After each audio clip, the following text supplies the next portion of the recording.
Hari kedua, pagi pertama di Ranukumbolo. Pukul 5:30 sudah cukup ramai. Riani, Dinda sudah duduk manis sibuk make up. Cowok-cowok masih ngobrol sambil tunggu giliran. Lagian cowok itu dandannya nggak lama. Cuaca cerah pagi itu awal yang bagus.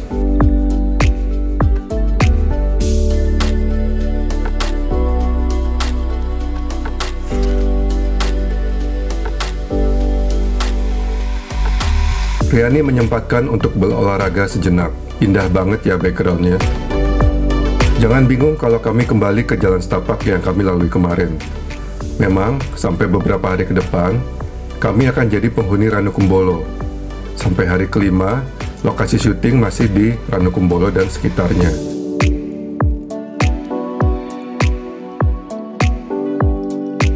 Seperti biasa, foto-foto BTS dulu sambil kita on the way ke set. Kalau fotonya diedit begini bagus nggak ya? Cuaca cerah dan ada sedikit kabut di jalan setapak tempat akan syuting, yang menurut gue bikin gambarnya lebih keren. Dalam produksi film, hal seperti ini seringkali bukan kebetulan ya guys. Biasanya, sutradara beserta kru terkait sudah melakukan survei atau yang biasa disebut reki. Jadi mereka sudah tahu perkiraan kondisi yang akan terjadi di lapangan.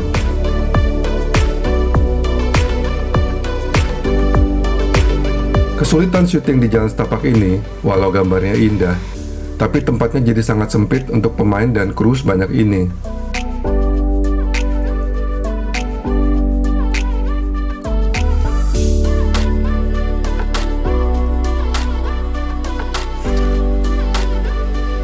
Kebayang nggak pengalaman batin Genta pas Riani begitu dekat dan berkata, "Keren banget ya tak pemandangannya. Senang banget lo ajak kita kesini. Bisa nanti gue ceritain sama suami gue, anak gue, cucu. Mama pernah loh mamer." Kami beberapa kali berpindah lokasi. Semuanya di jalan setapak menuju Ranukumbolo. DOP Bang Yudi Datau benar-benar mengeksplor sudut-sudut terindah di Semeru ini.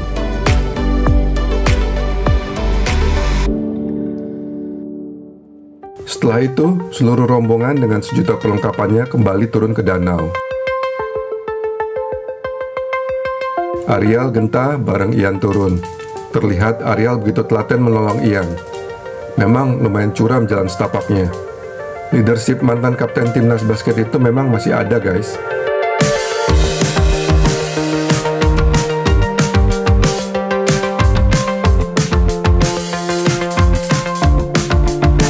Kabut mulai turun perlahan siang itu, gue mencuri-curi foto Ian yang asik foto dengan istri tercinta. Sambil menunggu kru film mempersiapkan kamera, kabut turun lagi ke danau. Romantis. Langsung gue tarik Genta dan Riani buat foto berdua. Kapan lagi foto priwet di Ranukumbolo?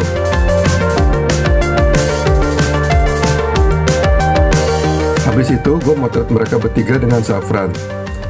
Sayang kabut sudah agak menghilang. Foto-foto ini nggak ada di adegan guys, jadi kreasi gue aja buat stok foto.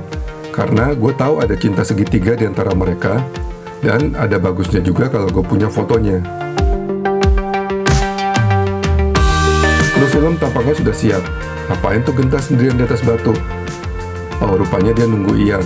Ini scene curhat guys, inget nggak? Matahari kadang muncul, kadang juga tertutup awan, membuat lighting jadi berbeda-beda. Begini suasana keramaian syuting siang itu.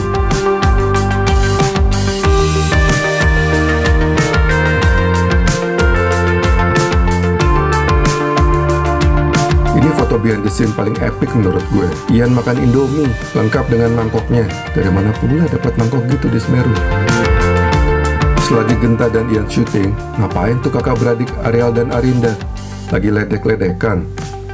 Izin culik Dinda bentar ya, buat stok foto Dinda di Semeru. Motret Dinda, gue dibantu Ariel sebagai pengarah gaya. Gimana? Oke nggak?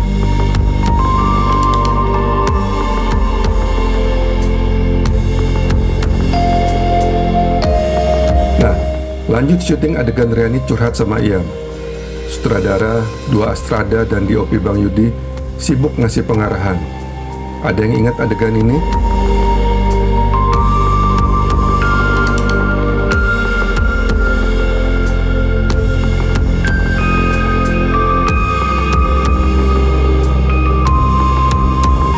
tiba-tiba dari awan yang menutupi matahari muncul cahaya dari langit.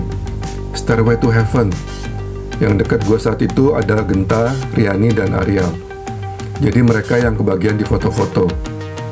Nggak lama sih, pas gantian gue minta difotoin, cahaya surganya udah hilang.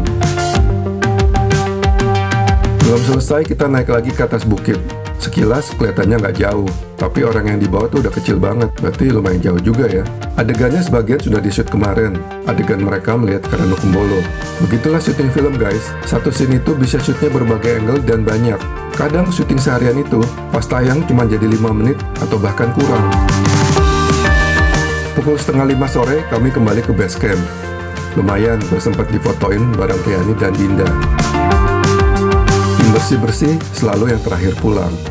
Leave nothing but footprints.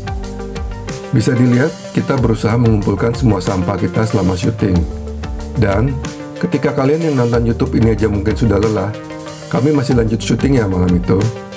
Nah, pengen cerita dikit. Syuting film itu nggak selamanya urut. Contohnya adegan yang di-shoot malam ini adalah scene 138. Api unggun depan tenda yang sebenarnya adalah adegan sehabis turun dari puncak Mahameru. Jadi satu film terdiri dari puluhan sampai ratusan scene. Satu scene terbagi lagi menjadi beberapa shot. Sutradara yang menentukan mau syuting scene yang mana duluan. Kami start syuting malam itu sekitar pukul setengah 7 dan selesai jam setengah 11.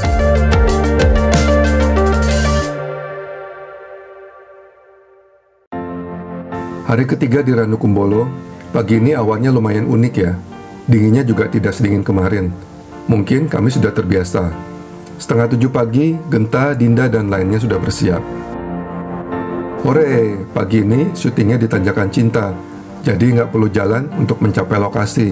Karena Tanjakan Cinta persis ada di belakang base camp kami. Bagian art dan kamera department sibuk. Beberapa tenda harus dipindah untuk estetika gambar di filmnya. Adegan pagi ini, Genta dan kawan-kawan akan melewati Tanjakan Cinta. Ingat nggak adegan Zafran dan Ian yang begitu bersemangat untuk mencapai puncak Tanjakan Cinta setelah mendengar mitos yang diceritain Genta?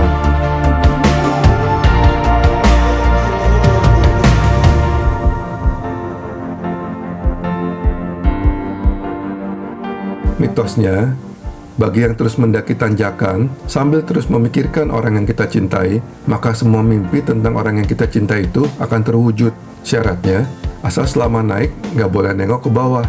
Nah, ini terlihat jalur setapak Tanjakan Cinta di depan Genta dan kawan-kawan.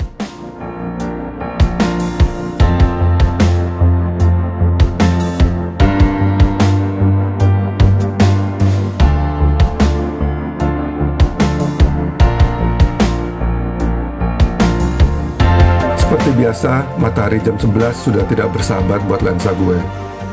But the show must go on, waktu kami di gunung juga terbatas.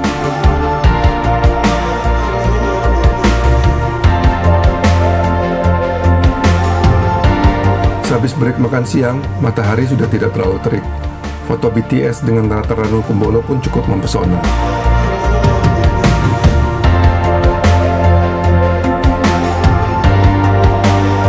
Ini adegan paling kocak sih jadinya. Pas motret aja, biar take berulang-ulang, gue tetap ketawa.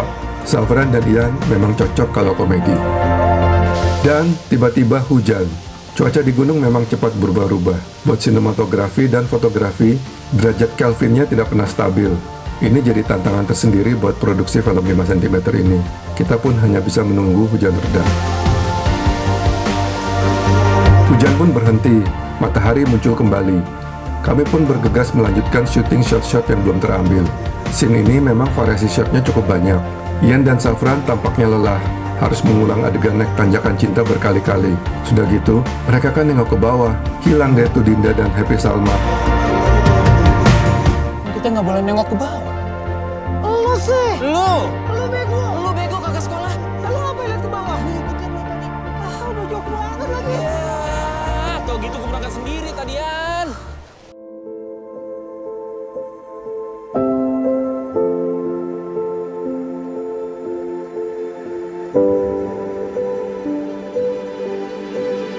Thank you.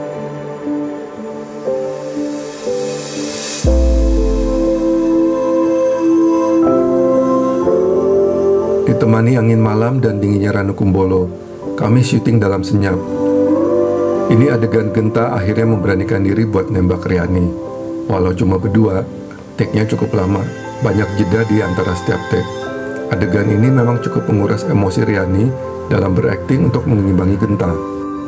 Adegan yang merupakan scene habis turun dari puncak Mahameru memang di take duluan, mumpung kami sudah di sini.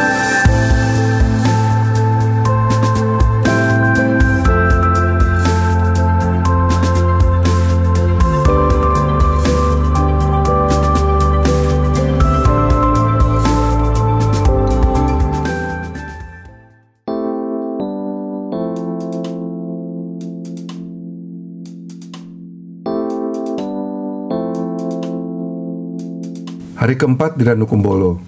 Semalam kita syuting sampai pukul 11 malam. Pagi ini kami boleh bangun pukul 7 pagi.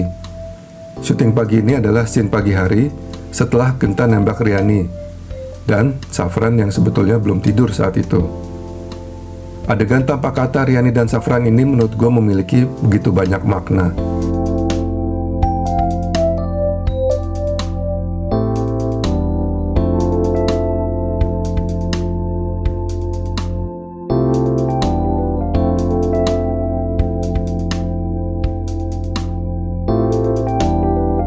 Arial, Genta karena belum syuting, tampak asik olahraga. Next, tampak Rizal Mantovani memberikan pengarahan ke DOP dan AD mengenai scene selanjutnya.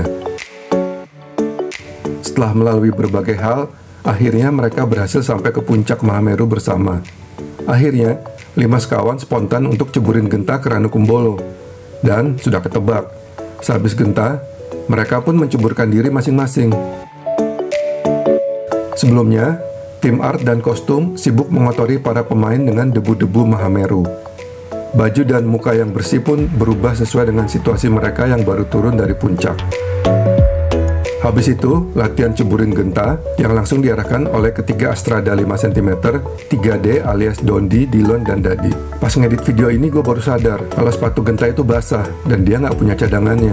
Perjuangan juga kalau naik ke puncak dengan sepatu lembab. Nggak mudah kan jadi pemain film?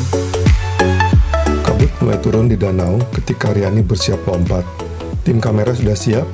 Riani mengambil ancang-ancang melompat dan biur. Sementara Ian The Banana Boat push up dulu sebelum terjun. Nah, soal gaya lompat, Ariel juaranya. Pas buka baju mau lompat, gue berondong dengan kamera gue dan astaga, nggak salah dia dipanggil Rambo. Lompatnya pun bak pendekar silat. Belum kelar syuting hujan lagi, kru kamera langsung bungkus kamera Alexa dengan plastik. Pemandangan yang luar biasa. Kabut turun begitu indah di Ranukumbolo.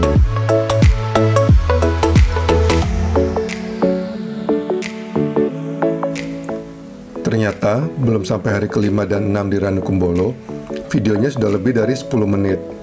Jadi cerita helikopter dan jaket Riani terbakar harus tertunda dulu dan masuk di part 4, part terakhir. Yang pasti, kami memang jadi penghuni terlama di Ranukumbolo. Part 4 juga akan bercerita soal perjuangan 5 cm mencapai puncak Mahameru. Walau nggak sedramatis di filmnya, tapi berhasil syuting di puncak Mahameru juga nggak bisa dibilang mudah. Jadi, buat yang belum subscribe, langsung pencet tombol subscribe-nya, biar nggak ketinggalan pas part 4 tayang nanti. Pencet like dan share ke teman-teman kalian, karena akan sangat membantu channel ini. Thank you for watching, dan sampai ketemu di part terakhir Nostalgia 5 cm ini.